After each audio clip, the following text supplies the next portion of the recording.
ቡራኬ፣ ውዳሴ፣ ቅዳሴ አቅርቦ ነው የሚጀምረው። ለእግዚአብሔር ምስጋና አቅርቦ እግዚአብሔር የሰራውን ስራ ደግሞ ተንትኖ የሚያብራራ ነው።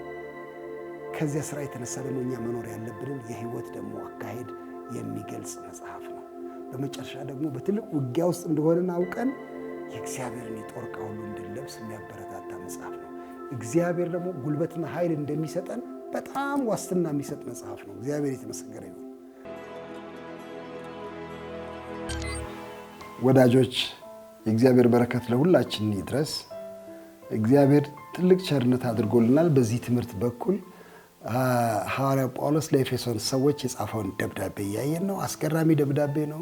በጣም ሀብታም ደብዳቤ ነው። ብዙ ነገር ያካተተ ደብዳቤ ነው። እሱን እየተመለከትን እያየን ነው። አጭር መግቢያ ነው የምንሰጠው፣ ነገር ግን እናንተን ያነሳሳችኋል ብዬ ተስፋ አድርጋለሁ። የበለጠ ለማጥናት፣ ለመናገር፣ ለማስተማር በዚሁ ረገድ በተለይ ባለፉት ጊዜያት መግቢያውን ተነጋገርን። አጠቃላይ መግቢያ ሰጠን። ከዚያ ምዕራፍ 1ን ምዕራፍ 2ን አየን። ምዕራፍ 3ና ምዕራፍ 4 ያዘሉትንም ሐሳብ አየን። ዛሬ የመጨረሻውን ክፍል ምዕራፍ 5ና 6ን አንድ ላይ ደምረን እንመለከታለን። እግዚአብሔር የተመሰገነ ይሁን። በእነዚህ ምዕራፎች ላይ ቀደም ብሎ የተጀመረው ነው የሚቀጥለው። በተለይ የተጀመረ አንድ ዋና ሐሳብ አለ። እግዚአብሔር አስገራሚ ድህነት ከሰጠን፣ አስገራሚ በረከት ከባረከን፣ እንግዲያው እኛ ደግሞ እንደዚህ አይነት ኑሮ እንኑር የሚል የኑሮ መርህ ነው የተሰጠው በእነዚህ ምዕራፎች ውስጥ ምዕራፍ 4፣ 5፣ 6። ምዕራፍ 5 በተለይ ደግሞ የሚደጋገም አንድ ቃል አለ። ከሱ ብነሳ ዛሬ ጥሩ ነው። ተመላለሱ የሚል ቃል አለ። ምዕራፍ 4ም ላይ ይኸው ቃል አለ። አሕዛብ እንደሚመላለሱ አትመላለሱ ይላል። ግን ምዕራፍ 5 ላይ ደግሞ በተለይ አዎንታዊ በሆነ መንገድ በዚህ አይነት ተመላለሱ የሚሉ አንድ 3 ተመላለሱዎች አሉ። እነሱን በማንሳት ሊጀምር እፈልጋለሁኝ። የመጀመሪያው እዚያው ምዕራፍ 5 ላይ ቁጥር 2 ላይ የሚገኘው ነው። ኢየሱስ ክርስቶስ ራሱን መባና መስዋዕት አድርጎ ስለናንተ ራሱን አሳልፎ እንደሰጠ በፍቅር ተመላለሱ የሚለው ነው። በፍቅር ተመላለሱ የሚለው ነው። ይሄ መጀመሪያው ተመላለሱ ነው። ቀጥሎ ደግሞ ያለው እዚያው ምዕራፍ ላይ ቁጥር 8፣ 9 ላይ ታገኙታላችሁ። እንደ ብርሃን ልጆች ተመላለሱ የሚለው ነው። በብርሃን ተመላለሱ። ቀጥሎ ያለው ደግሞ እዚያው ምዕራፍ ላይ ቁጥር 15፣ 16 ላይ ታገኙታላችሁ። በጥበብ ተመላለሱ የሚለው ነው። እነዚህ 3 ሐሳቦች ባጭሩ ብንነጋገር ጥሩ ነው። በፍቅር ተመላለሱ፣ በብርሃን ተመላለሱ፣ በጥበብ ተመላለሱ። እንግዲያው ህይወት መመላለስ ነው። የዘወትር መንገድ ነው። ይሄ የኑሮ ዘይቤያችሁ ይሁን ማለቱ ነው። ባጭር ቃል የኑሮ ዘይቤያችሁ ላይፍ ስታይል እንደሚሉት በእንግሊዝኛ ማለት ነው። ይሄ ይሁን፣ በዚህ አይነት ኑሩ። ሰዎች ሳይዋችሁ ይሄንን ይዩባችሁ። እናንተም ስልታችሁ፣ ምታችሁ ይሄ ይሁን ነው የሚለው ያለ። በፍቅር ተመላለሱ የሚለው ስንመለከተው ክርስቶስን ነው መነሻ አድርጎ የሚያቀርበው።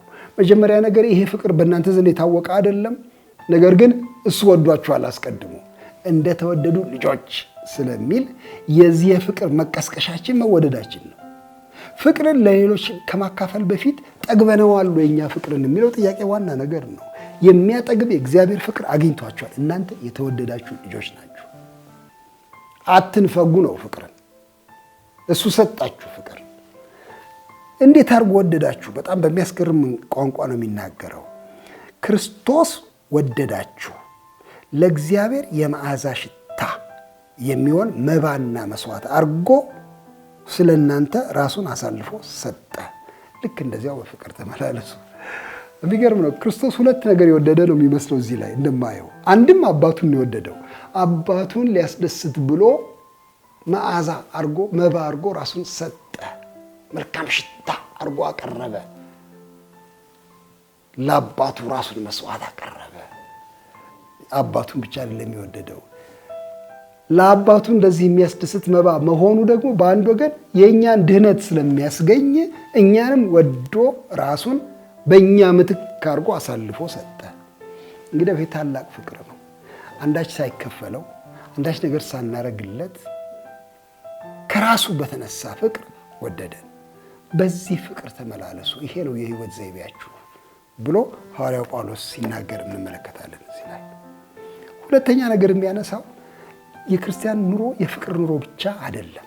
የመዋደድ ኑሮ ብቻ አይደለም፣ እሱ ዋና ነገር ነው። ግን የክርስቲያን ኑሮ የንጽህና ኑሮም ነው፣ የጽድቅ ኑሮ ነው።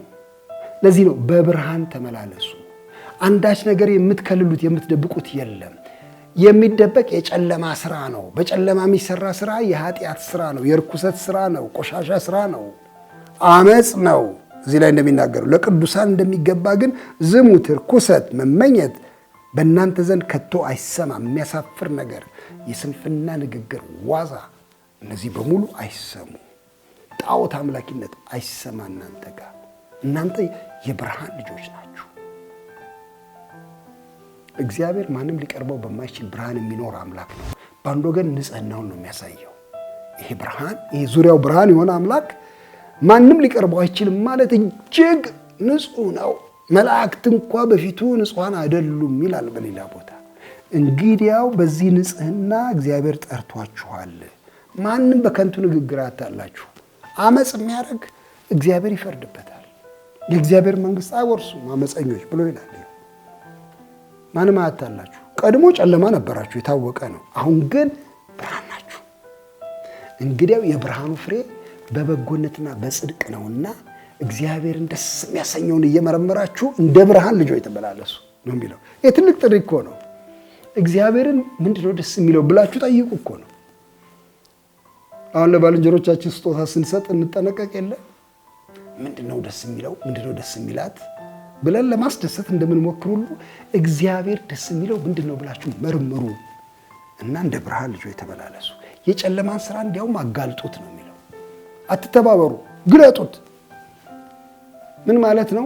ይሄን ያህል በጣም ለማዘናት ሞክሩ ለጨለማ ስራ። ብርሃናችሁ በደንብ ጎልቶ ሲታይ ጨለማ ራሱ ይጋለጣል። እንደዚህ አይነት ኑሮ ኑሩ ብሎ ተጋብዘናል። እዚህ ላይ ይጋብዛል። ግን የብርሃን ኑሮ ብቻ አይደለም፣ የጥበብ ኑሮ ኑሩ ብሎ ደግሞ ይጠይቀናል እንደገና። ይሄም ሌላ ጥሪ ነው። ለምን? ይሄ ዓለም በጣም ክፉ ዓለም ከመሆኑ የተነሳ ወጥመዱም ሰፊ ከመሆኑ የተነሳ ጥበበኞች እንድንሆን ተጋብዘናል። በጥበብ ተመላለሱ። ምንድን ነው ይሄ ጥበብ? ምን ማለቱ ነው? በትንሹ ትንሽ ብንነጋገር ጥሩ ይመስለኛል። ይህንን ጥበብ በሚመለከት እዚያ ላይ እንደሚያሳየው ቀኖቹ ክፎች ናቸውና ዘመኑን ዋጁ ስለሚል አንዱ ጥበብ የምንኖርበትን ዘመን ለበጎ ማዋል ማለት ነው። ክፋቱን እየነገርን እያለቀስን እያማረርን መኖር ሳይሆን ቀኖቹን ለበጎ በመለወጥ በጥበብ መኖር መጠቀም ማለት ነው። በደጃችን የሚንፎለፎል ጎርፍ ለበጎ ነገር ጠልፈን ቲማቲም እንደመትከል ማለት ነው። ተጠቀሙበት፣ ዘመኑን ዋጁት። ደግሞ መንፈስ ይሙላባችሁ እንጂ በወይን ጠጅ አትስከሩ ይላል። ሌላው ጥበብ እሱ ነው፣ በመንፈስ መሞላት ነው። ማባከን የሌለበት ማትረፍ ያለበት እሱ ነው። የትርፍ መንገድ ነው። በመንፈስ ተሞሉ፣ እግዚአብሔርን አመስግኑ። በዚያ መንፈስ ደግሞ የጌታ ፈቃድ ምን እንደሆነ እወቁ እንጂ ሞኞች አትሆኑ ብሎ የጥበብን መንገድ ያሳያል። ይሄን ምክር ይሰጣል። እነዚህ ሶስት ነገሮች ፍቅርን፣ ብርሃንን እና የጥበብን ኑሮ ከገለጸ በኋላ ሐዋርያው ጳውሎስ ከዚያ በኋላ ወደ ግንኙነት ሀሳቦች ነው የሚሄደው። በክርስቲያን ሕይወት ውስጥ ያሉ የግንኙነት መርሆችን ከምዕራፍ 5 ቁጥር 22 ጀምሮ 21 ጀምሮ እስከ ምዕራፍ 6 ቁጥር 9 ድረስ ልዩ ልዩ ማህበራዊ ግንኙነቶችን ነው የሚያነሳው። ክርስቲያን እንዴት ባለ መንገድ ግንኙነቱን ይቀጥል፣ እንዴት ባለ መንገድ ከሰዎች ጋር ያለውን ህይወት ያካሂድ የሚል ጥያቄ ነው የሚያነሳው። የባልና የሚስትን ያስቀድማል። ከዚያ በኋላ የወላጆችና የልጆችን፣ ከዚያ በኋላ የአሰሪና ሰራተኛ ወይም ባሪያና ጌታ የሚለውን ይቀጥላል። በዚህ በምዕራፍ 5 ላይ የምንመለከተው በተለይ የባልና የሚስትን ነው። እዚያ ላይ እንደሚያሳየው መነሻ ለሁሉም የሚሆን ቁጥር አለ። ቁጥር 21 ላይ ለእያንዳንዳችሁ በክርስቶስ ፍርሃት የተገዛችሁ ሁኑ ይላል። የክርስቲያን የግንኙነት መርህ ዋና መርህ የክርስቶስ ፍርሃት ነው። ስለ ክርስቶስ አክብሮት ስትሉ እርስ በርሳችሁ ተገዙ፣ ትህትናን ልበሱ። ህይወታችሁን ከሰዎች ጋር ያላችሁን ግንኙነት የሚመራው አስተሳሰብ ይሄ ነው። ምን ጥቅም አገኛለሁ አይደለም፣ እንዴት እሱ ይበልጣል ከኔ አይደለም፣ ወይም እኔ ይበልጠዋለሁ ከሱ አይደለም፣ ወይም ሌላ ጉዳይ አይደለም። ፈሪሃ እግዚአብሔር መመሪያችሁ ይሁን ነው የሚለው። በክርስቶስ ፍርሃት ተገዙ። ባልና ሚስትን በጣም ሰፊ ምክር ይመክራል። ሁለት ዋና ዋና ምክሮች ነው የቀረቡት እዚያ ላይ። ሚስቶች ሆይ በጌታ ታዘዙ ለባሎቻችሁ፣ ለጌታ እንደምትገዙ ለባሎቻችሁ ተገዙ ብሎ ይሄን ሐሳብ ያቀርባል። ይሄ መገዛት አስተሳሰብ ከቶውኑ የማነስ አስተሳሰብ አይደለም፣ የውድድርም አስተሳሰብ አይደለም፣ ማከማ ይበልጣልም አይደለም። ነገር ግን በእግዚአብሔር ስርዓት ምክንያት ሚስቶች ለባሎች እንዲታዘዙ እግዚአብሔር ደነገገ። ይህንን ሰጠን። ይሄ የክርስቲያን የኑሮ መርህ ነው። በቤት ውስጥ የቤት ራስ የሚባል እንዳስቀመጠ ይናገራል። ባል የሚስት ራስ ነውና ክርስቶስ የቤተ ክርስቲያን ራስ እንደሆነ ስለሚል ይሄ ራስነት በእግዚአብሔር የተቀመጠ ስርዓት ነው። ኃላፊነትን ነው የሚመለከተው። ተንከባካቢነትን ነው የሚመለከተው። ምክንያቱም አካሉን የሚያድን ራስ ነው መድኃኒታችን። ልክ እንደዚያ ሁሉ ባልም ሚስቱን ማለት ነው አካሉን የሚጠብቅ የሚያድን ኃላፊነት የሚወስድ ስለሆነ ይሄ ራስ ሚስት እንድትገዛለት የጌታ ቃል ምክር ያቀርባል።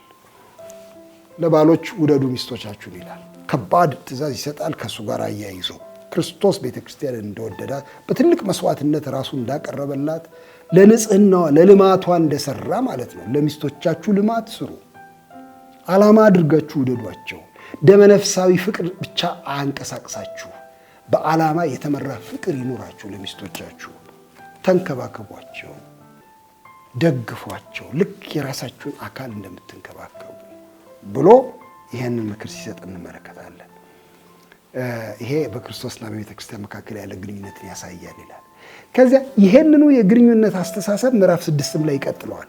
ባልና ሚስት ብቻ ሳይሆን ደግሞ ወላጆችና ልጆችን በሚመለከት ደግሞ የሚናገረው ነገር አለ። ይሄ በጣም መሰረታዊ ግንኙነት ነው። እንደምታውቁት በቤተሰብ ውስጥ የወላጆችና የልጆች ግንኙነት ከባልና ሚስት ቀጥሎ በጣም መሰረታዊ ግንኙነት ነው። ለዚያ መመሪያ ይሰጣል እና ልጆችን መጀመሪያ ልጆችን ይናገራቸዋል። ልጆችን ምንድን ነው የሚላቸው? በጌታ ታዘዙ ይላቸዋል። አሁንም የመታዘዙ ምንጭና ዓላማ የመታዘዙ መመሪያ መነሻው የእግዚአብሔር ፍርሃት፣ የጌታ ፍርሃት። ስለ ጌታ ስንል አንዳንድ ጊዜ የምንታዘዛቸው አባቶች፣ ወላጆች በጣም ጥሩ ላይሆኑ ይችላሉ። በጌታ ታዘዙ የሚገባ ነው። እግዚአብሔርን ደስ የሚያሰኝ ነው። ታዘዙ በጌታ ደግሞ ተስፋ ያለው ትእዛዝ ነው። እግዚአብሔር ረጅም ዕድሜ ያጠግባችኋል እናንተ ወላጆቻችሁን ታዛችሁ የምትኖሩ ከሆነ። ይቺ የተስፋ ቃል ያላት ትእዛዝ ናት። እግዚአብሔር በሚሰጥህ ዘመን ዕድሜ እንዲረዝም ብሎ ይሄንን ምክር ይሰጣል ለልጆች። ለወላጆች ሁለት ነገር ነው የሚናገረው። ሁለት ነገር ዋና ዋና ነገር። አንዱ በጌታ ምክር እና ተግሳጽ አሳድጓቸው። እንጀራ በማብላት ልብስ በማልበስ ብቻ ኃላፊነትን አንወጣም። የጌታን ምክር፣ የቃሉን ምክር፣ የቃሉን ተግሳጽ፣ የቃሉን ዲስፕሊን በማሳየት ምሯቸው ልጆችን። ወላጅነት ይህን ያካትታል እንጂ ትምህርት ቤት መላክን ሲታመሙ ማሳከም ብቻ አይደለም ወላጅነት።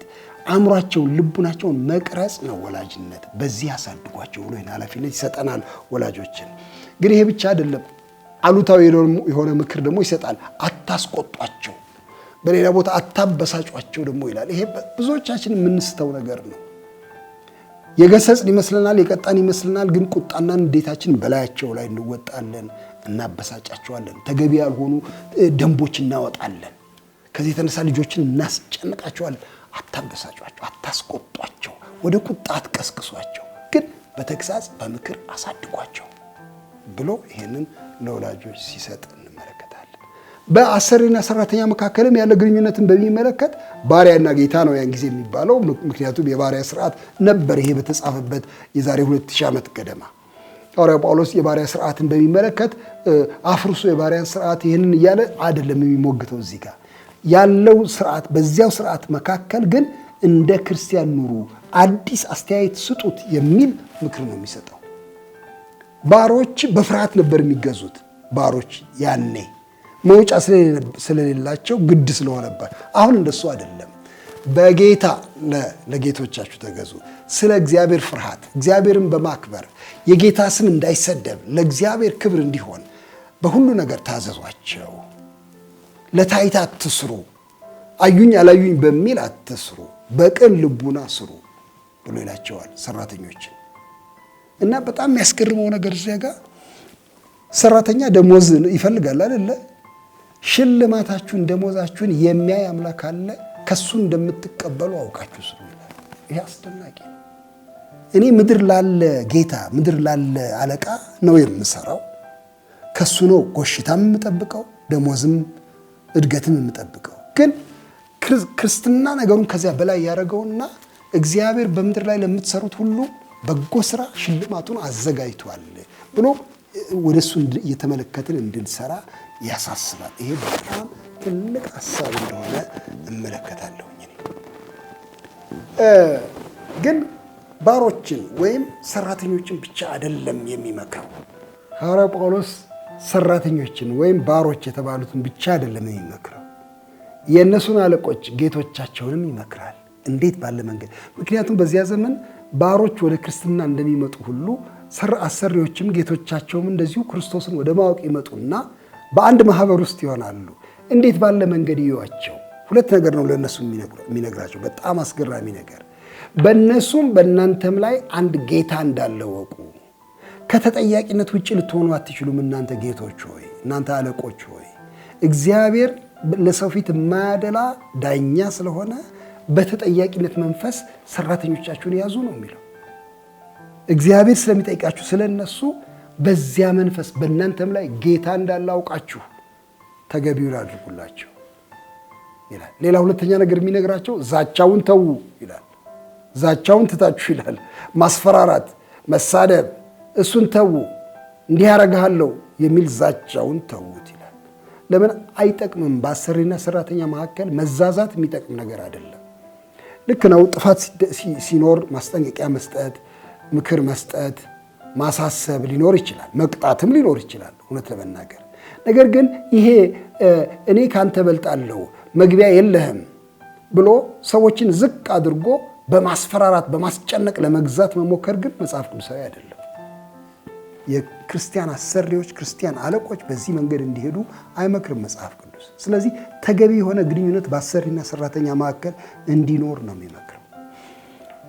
ይህን ግንኙነቶችን በሚመለከት ከተናገረ በኋላ የመጨረሻው አንቀጽ በተለየ ስለ መንፈሳዊ ጦርነት የሚናገር ነው። ምዕራፍ 6 ከ10 ጀምሮ ያለው ሁላችን በጣም የምናውቀው ክፍል ነው። የክርስቲያን ህይወት ትልቅ የበረከት ህይወት ነው። ትልቅ የአንድነት ህይወት ነው። ትልቅ መንፈሳዊ ጸጋ ያለበት ህይወት ነው። ይሁን እንጂ ያለ ተቃውሞ የሚኖር ህይወት አይደለም። ክርስትና ህይወት ጦርነታዊ ነው። እኛ በአንድ ትልቅ ጦርነት ውስጥ ተወርውረናል። በእግዚአብሔር መንግስትና በክፉ መንግስት መካከል ባለ ጦርነት፣ በአምላክ በመለኮትና በዲያብሎስ በሰራዊቱ መካከል ባለ ጦርነት ውስጥ ነው የገባ ነው። እንግዲያው የምንኖረው ኑሮ ሁሉ በጦርነት ስሜት ነው የምናስበው። ይህች ዓለም በአንድ ወገን የሥራ መስክ እንደሆነች ሁሉ የጦርነት አውድማም ናት። መንፈሳዊ ጦርነት እንዳለ ነው የሚያሳስበው። ስለዚህ በጣም ማስጠንቀቂያ ይሰጣል፣ ግን ደግሞ ማበረታቻም ይሰጣል። እንዲያውም የሚጀምረው በማበረታታት ነው። በቀረውስ በጌታና በኃይሉ ችሎት የበረታችሁ ሁኑ ነው የሚለው። ለዚህ ጦርነት የሚበቃ የጌታ ኃይል ችሎት አለና በርቱ ነው የሚለው። ከዚያ በኋላ ጠላት እንዳለብን ያሳየናል። የጠላትን አይነት ይዘረዝርልናል ምን እንደሆነ እዚያ ላይ። እነዚህ መንፈሳውያን ሰራዊት ናቸው፣ የክፋት መንፈሳውያን ሰራዊት ናቸው፣ አለቆች ናቸው፣ ስልጣናት ናቸው። የራሳቸው ስልጣንና አለቅነት አላቸው፣ ግን ክፋት ነው ዋና መነሻቸው። በአየሩ ላይ አለቆች ናቸው። ስጋና ደም አይደለም ጠላታችን፣ ከሰው ጋር አይደለም ግብ ግብ የምንይዘው። ነገር ግን የሰውን መንፈስ ጨቁኖ ከሚይዝ ከሚነዳ ክፉ መንፈስ ጋር ከሱ ጋር ጠብ አለን። ወንጌልን ከሚጻረር ክፉ መንፈስ ጋር ጠብ አለን፣ ከርኩሰት ጋር ጠብ አለን ብሎ ታጠቁ ነው የሚለን፣ ልበሱ ነው የሚለን።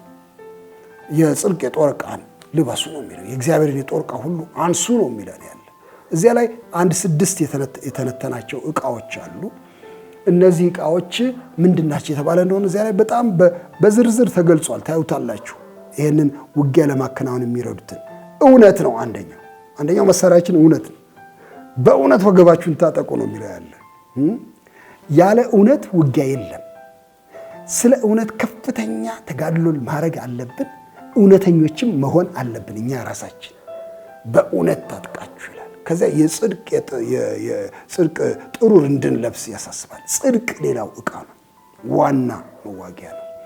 ራሳችንን የምንጠብቅ የእግዚአብሔር ጽድቅ ከለላችን ነው። በየዕለቱ የምንኖረው የጽድቅ ሕይወት ሁሉ የጦርነት መሳሪያ ነው። ስለ እውነት ስለ ጽድቅ ይናገራል። ከዚያ በኋላ ቀጥሎ ደግሞ የሚናገረውን አለ፣ ስለ ወንጌል ይናገራል። ወንጌል ትልቅ የጦር መሳሪያ ነው። ዓለምን ለበጎ ለመለወጥ የሰላም ወንጌል ይዘን ነው መንቀሳቀስ ያለብን። እግሮቻችሁ ይጫሙ በዚህ ወንጌል ነው የሚለው። ትልቅ የጦር መሳሪያችን ወንጌል ነው። ለቤተ ክርስቲያን ሌላ ጦር የላትም ከወንጌል ያለፈ። የፍቅር ወንጌል፣ የሰላም ወንጌል፣ እሱ የጦር መሳሪያችሁ ነው። ከዚያ እምነት ይላል። እምነት ሌላው ዕቃ ነው። የእምነትን ጋሻ አንሱ። በጋሻ ነው የሚመስለው። በጣም የሚንበለበል የጥርጥር ማዕበል፣ የጥርጥር እሳት፣ የጥርጥር ፍላጻ ስለሚመጣ የእምነትን ጋሻ አንሱና አክስሙት ብሎ ስለ እምነት ይናገራል። ከዚያ በኋላ ስለ መዳናችን ይናገራል። የመዳን ራስ ቁር አድርጉ ይላል። ይሄ ትልቅ መሳሪያ ነው። ድህነታችሁን አታስነኩ፣ መዳንን ትልቅ ዋጋ ስጡት፣ ጠብቁ ራሳችሁን በዚህ ብሎ ይላል። ከዚያ ስለ ቃሉ ይናገራል። ሰይፍ ነው ብሎ ይላል። የመንፈስ ሰይፍ የሆነው ቃሉ ብሎ ይላል እና መንፈሳዊ ሰይፍ የእግዚአብሔር ቃል ይባላል። በሱ ተዋጉ እንጂ ሰዎችን በስጋዊ ሰይፍ፣ በብረት በናስ በተሰራ ሰይፍ አትውጉ። ይሄ አይደለም። ለእኛ የተሰጠን ሰይፍ ቅዱስ ቃሉ ነው። በዚህ የጠላትን ሰራዊት የክፋትን ሰራዊት ተዋጉ ብሎ ይለናል። በመጨረሻ ስለ ጸሎት ያነሳል። አንዳንድ ሰዎች ከጦር ዕቃው ክፍል ነው አይደለም እያሉ ይሟገታሉ። ግን ምንም አይደለም። ጸሎትን እንደ አንድ የጦር መሳሪያ አድርገን ብንቆጥረው ምንም ክፋት የለውም። ጸልዩ ጸልዩ ጸልዩ። እነዚህን ሁሉ አያይዞ የሚሰራ ጉልበት ነው ጸሎት። በጸሎት በርቱ ብሎ ሐዋርያው ጳውሎስ ይህንን ሲናገር ታያላችሁ። ጸልዩልኝ ብሎ ይጨርሳል ምዕራፉን ሲናገር። እንግዲያው ነገሩን እንጠቅለው። አሁን በአጠቃላይ ይሄ ትልቅ መጽሐፍ ኤፌሶን በጣም ብዙ ትምህርቶች ያዘለ መጽሐፍ ነው። በጣም አስደሳች መጽሐፍ ነው። ቡራኬ፣ ውዳሴ፣ ቅዳሴ አቅርቦ ነው የሚጀምረው። ለእግዚአብሔር ምስጋና አቅርቦ እግዚአብሔር የሰራውን ስራ ደግሞ ተንትኖ የሚያብራራ ነው። ከዚያ ስራ የተነሳ ደግሞ እኛ መኖር ያለብንን የህይወት ደግሞ አካሄድ የሚገልጽ መጽሐፍ ነው። በመጨረሻ ደግሞ በትልቅ ውጊያ ውስጥ እንደሆነን አውቀን የእግዚአብሔርን የጦር ዕቃ ሁሉ እንድንለብስ የሚያበረታታ መጽሐፍ ነው። እግዚአብሔር ደግሞ ጉልበትና ኃይል እንደሚሰጠን በጣም ዋስትና የሚሰጥ መጽሐፍ ነው። እግዚአብሔር የተመሰገነ ይሁን። እግዚአብሔር ሕዝቡን ያበረታል። በዚህ ውጊያ ውስጥ ድል ይሰጣል። ለዘላለም ርስት አጭቷቸዋል። እግዚአብሔር ተስፋውን ያስወርሳል። እግዚአብሔር የተባረከ ይሁን። የእግዚአብሔር በረከት ለሁላችንም ይብዛ። አሜን።